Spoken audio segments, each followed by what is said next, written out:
सभी एटोमियंस को मेरा बहुत बहुत नमस्कार। आज से अ, हम लोग एक Q&A सेशन शुरू करने वाले हैं ताकि मैं उन सारे सवालों के जवाब दे सकूं जो आप पूछना चाहते हैं, और कुछ ऐसे जो मुझे भेजे गए हैं काफ़ी वक्त से। मैं ऐसे सवालों के जवाब देना चाहता हूं जो डिस्कस करना मुश्किल है रेगुलर सेमिनार्स के दौरान। अ, और मुझे लगता है कि ये वक्त हम लोगों के लिए बहुत फायदेमंद होगा।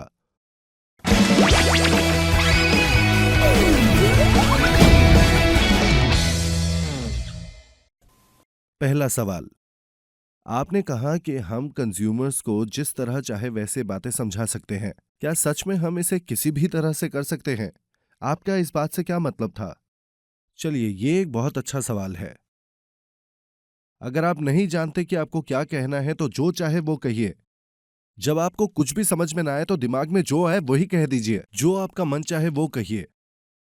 आ, हाँ, बिल्कुल। मैंने कहा था कि आपके जो मन में आए वो कहिए आप। अ, आपके दिमाग में जो आए वो कहने के लिए मैं आपको इसलिए कहता हूं क्योंकि काफी लोग दबाव महसूस करते हैं एक सेल को पूरी करने की तैयारियों में। लेकिन फिर भी अगर आप सोचते हैं कि आप बहुत अच्छे से तैयार हैं, तब भी जब आप एक बार फील्ड में जाते हैं, ऐसा हो सकता है कि आप कहीं ना कहीं फंस जाएं। तब काफी लोग ऐसे हो सकते हैं जो अपने आप से निराश हो जाएं क्योंकि वो अच्छी तरह से बात नहीं कर सकते, और इससे वो हौसला गवा बैठते हैं और डिस्करेज्ड हो जाते हैं वो। अ, मेरा मानना है कि अपना खुद का एक मार्केटिंग का तरीका ढूंढना या बनाना और सेल्स करने का तरीका तभी तैयार हो सकता है जब आप मार्केट में उतार चढ़ाव से गुजरे। फील्ड में आपकी सक्सेस या आपका फेलियर जो है आपकी नॉलेज का सोर्स बनेगा, और ये नॉलेज आपको सक्सेस की तरफ लेकर जाएगा।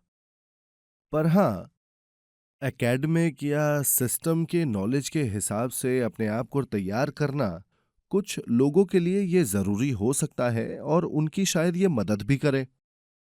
लेकिन कुछ लोग जो बहुत ज्यादा ज्ञानी नहीं हैं, उनके लिए ये पढ़ना और तैयार होना सेल्स के लिए बहुत भारी हो सकता है। तो शायद इस दबाव में आकर वो काम ही छोड़ दे, और वो भी शायद शुरुआती दौर में ही। साफ कर दूं, जब मैं कहता हूं कि आपके मन में जो है वो कहिए, उसका मतलब ये है कि आपकी गलती और कोशिशों से आपको अपनी सच्ची नॉलेज मिलती है, और मेरा ये मानना है मेरे खुद के पर्सनल एक्सपीरियंस से। इसीलिए आपको बस फील्ड में जाना है, बाहर जाइए और लोगों से बात कीजिए जैसे कि आपकी ट्रेनिंग हो रही हो। आप इसे करेंगे 1 बार, 10 बार और फिर 100 बार, और जल्द ही आप इसमें माहिर हो जाएंगे। आप सब बस बैठे मत रहिए, जाइए, जाइए, निकलिए, जाइए फील्ड में। मैं यही समझाना चाहता हूं जब मैं कहता हूं कि आपके मन में जो है आप वही कहिए। कैसा लगा? इससे मदद मिली?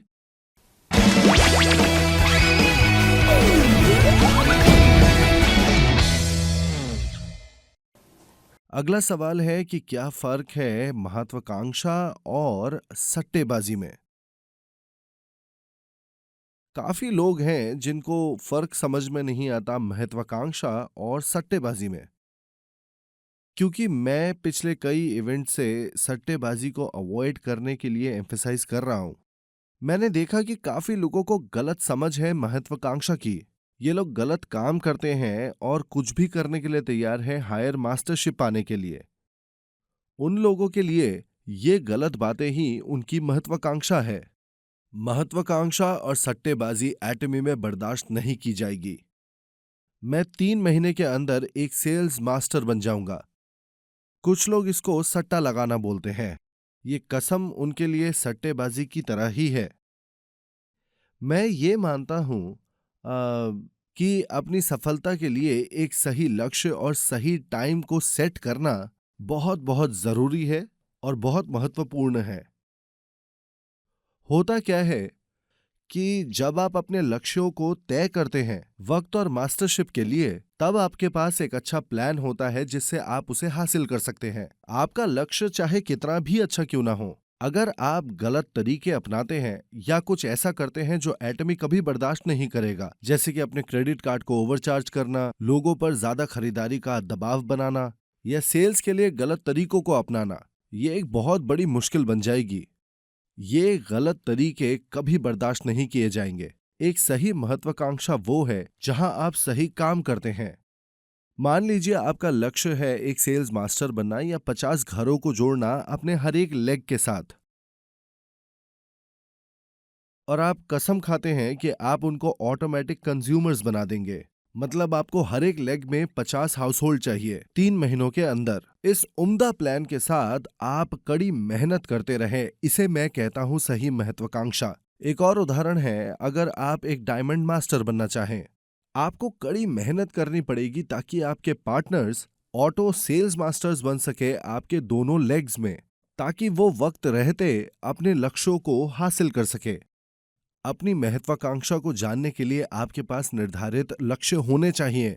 महत्वाकांक्षा पूरी तरह से महत्वपूर्ण है और ये बहुत जरूरी है। महत्वाकांक्षी बनिए, अपने लक्ष्य तय कीजिए, एक वक्त निर्धारित कीजिए और कसम खाइए अपने लक्ष्यों को समय रहते ही हासिल करेंगे। हमेशा पूरी मेहनत कीजिए।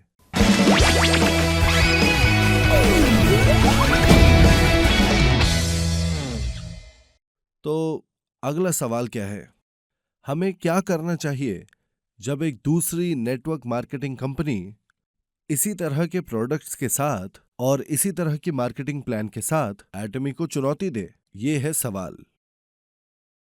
हाँ, ये सवाल दरअसल नया नहीं है।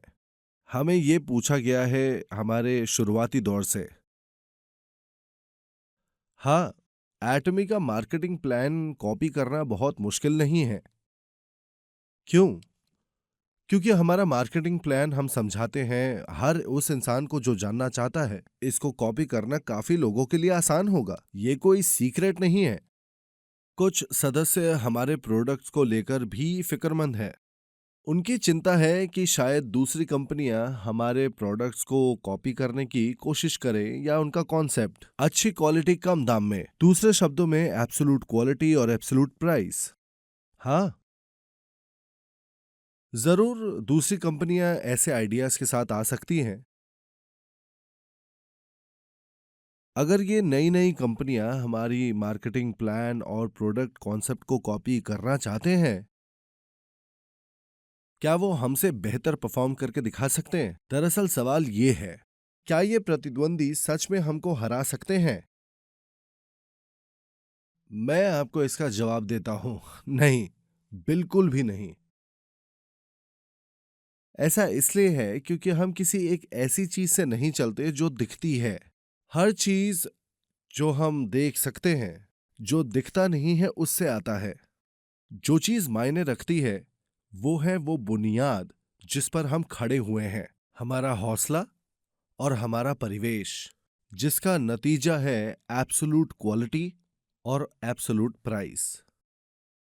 बिजनेस की किताबें सिखाती हैं कि बिजनेस करने का मकसद है कि आप मुनाफा कमाएं।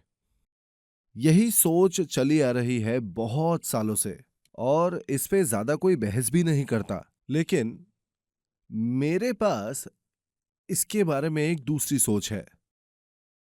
बिल्कुल, एक बिजनेस को चलते रहने के लिए ये जरूरी है कि वो मुनाफा कमाए।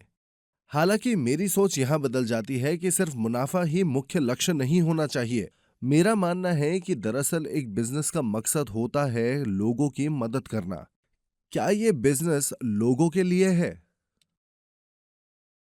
मैं हमेशा कहता हूं हमारे एटमी के एम्प्लॉइज को, कंपनी के लिए आपको कोई भी बलिदान देने की जरूरत नहीं है। मैं अपनी सोच शेयर करता हूं अपने एम्प्लॉइज के साथ कि उन्हें कंपनी के सिस्टम से सबसे ज्यादा फायदा होना चाहिए, ताकि उन्हें खुद के लिए खुशी महसूस हो।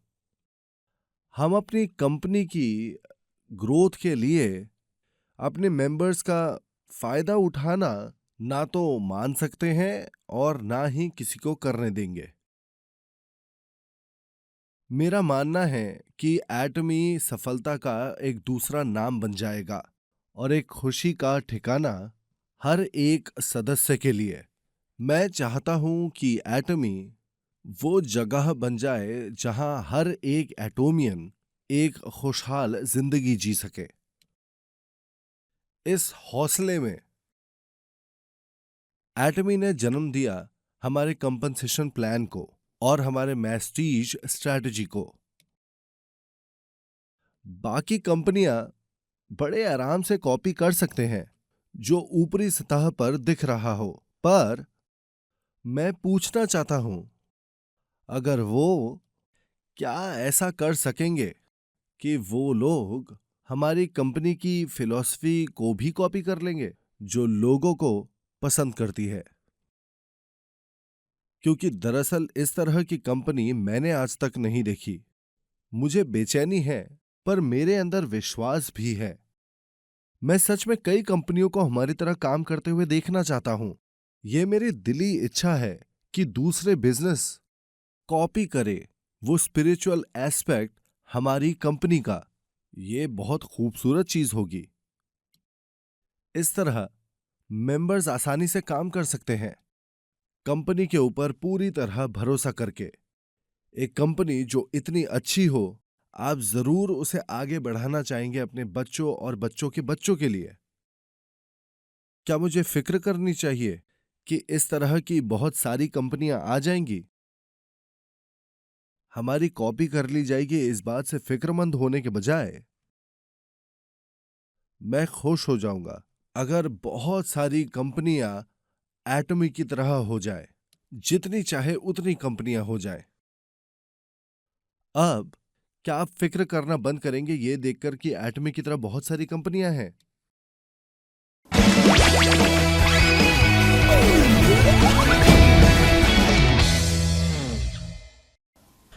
जो अगला सवाल है वो है क्लास और सोसाइटी के बारे में। मेरा क्या मानना है plastic spoon, silver spoon etcetera के बारे में। ये बहुत बुरा है।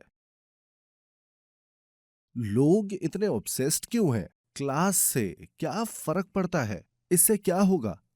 मेरा बैकग्राउंड है विंटेज प्लास्टिक स्पून्स। सीधी बात कहूं तो मैं पैदा हुआ था प्लास्टिक की स्पून के साथ, लेकिन अब मेरे पास चांदी की चम्मच है। आप कहां से आए हैं वो जरूरी नहीं है, लेकिन आप कहां जा रहे हैं वो जरूरी है।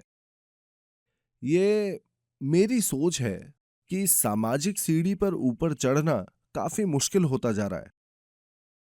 लोगों का सिर्फ ध्यान है इस स्पून थ्योरी के ऊपर। यहां पर एटमी काम आती है। एटमी का बिजनेस करते वक्त सिल्वर स्पून वालों का जरूरी नहीं है कि एडवांटेज हो, ना ही ये प्लास्टिक स्पूनर्स को किसी तरह का डिसएडवांटेज है। क्या अच्छे स्टूडेंट्स हमेशा जीतते हैं? हमारे रॉयल लीडर्स क्लब में बहुत सारे ऐसे मेंबर्स हैं जिन्होंने शायद अपने स्कूलिंग भी पूरी नहीं करी है। हाँ, किसी किसी के पास पीएचडी भी है, लेकिन मूल बात यह है कि हमारे सिस्टम के साथ आप शिक्षा के बिना भी सफल हो सकते हैं। क्या कम पढ़ाई लिखाई वालों के लिए ये बिजनेस सही नहीं है? वो लोग जो पैसों का इस्तेमाल करते हैं दूसरों के मुकाबले आगे बढ़ने के लिए, वो लोग सच्चाई से मीलों दूर हैं। ज्यादातर पुराने मेंबर्स जिन्होंने एटमी में सफलता हासिल करी बेहद गरीब थे। यहां तक कि मैं हूं सेल्फ प्रोक्लेम्ड किंग पॉपर। फिर से, चाहे आप अपने खुद के बहुत सारे पैसे लगाएं या चाहे ना लगाएं, ये आपकी सफलता के लिए ज्यादा कुछ नहीं करती। एटमी में सिर्फ आपका एटीट्यूड और आपका पैशन ही इकलौती ऐसी चीज है जो मायने रखती है। कितनी जल्दी आप अपने पार्टनर्स के साथ सफल होना चाहते हैं और आपके पास कितना प्यार है।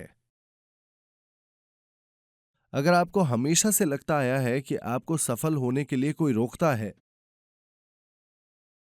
क्योंकि आप गरीब घर से हैं, और अगर कहीं और आपको प्रोत्साहित नहीं किया गया हो जीवन भर आपकी मेहनत के लिए, इस मौके को दबोच लीजिए फिर से पैदा होने का, सिल्वर स्पून के साथ, एटमी के जरिए। इस तरह से सोचिए और अपने सर को ऊंचा रखिए। चलिए दोबारा जन्म लेते हैं, पर इस बार सिल्वर स्पून के साथ।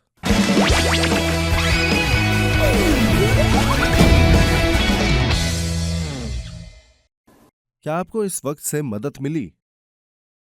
क्या मैंने आपके सारे सवालों के सही तरह से जवाब दिए हैं? मैं एक और Q&A सेशंस का इंतजार करूंगा आप सब एटोमियंस के साथ, ताकि मैं जवाब दे सकूं आपके सवालों का। सुनने के लिए धन्यवाद।